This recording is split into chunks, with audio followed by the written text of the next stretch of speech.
College when she heard of Dr. King's murder. I was a junior in college.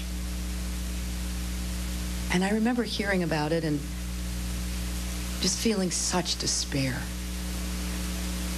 I walked into my dorm room and took my book bag and hurled it across the room. It felt like everything had been shattered. Like we would never be able to put the pieces together again. Not long after that speech, late this afternoon here in Memphis, on this very spot, in fact, we spoke to Senator Clinton.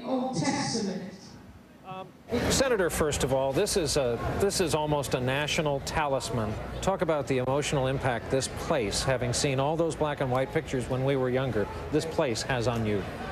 Well, it has an incredible impact on me. I had met him as a young woman when I was 14, and it really opened my life.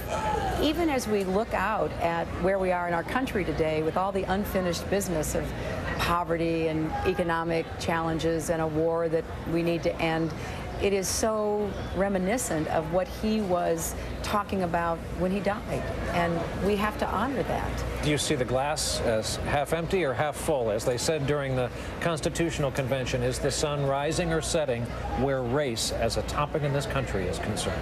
I believe the sun is rising. I believe the glass is half full.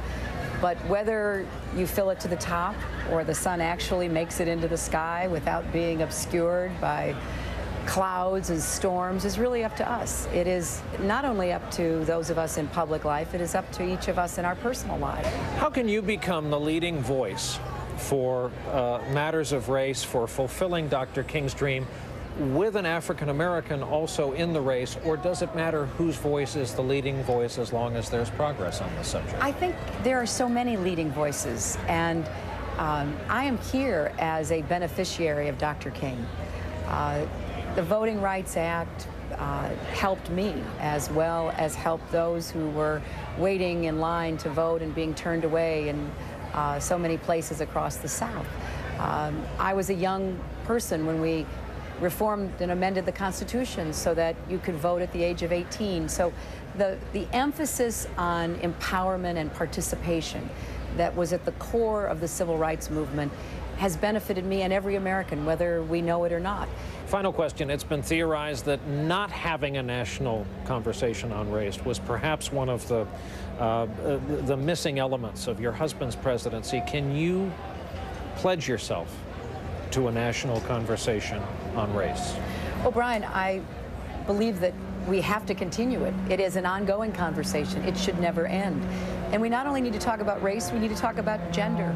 We need to talk about religion. We need to talk about the full range of the categories in which we are often placed by ourselves and by those who look at us. I think for me as a white woman, you know, Dr. King was a category breaker. You know, he was reaching across all of those divides, and as president, that's what I want to be as well. Here at home and around the world, we've got to find ways for us to connect with each other's common humanity. Our conversation with the second of three presidential candidates, Hillary Clinton. Notably, Senator Barack Obama was not here in Memphis today.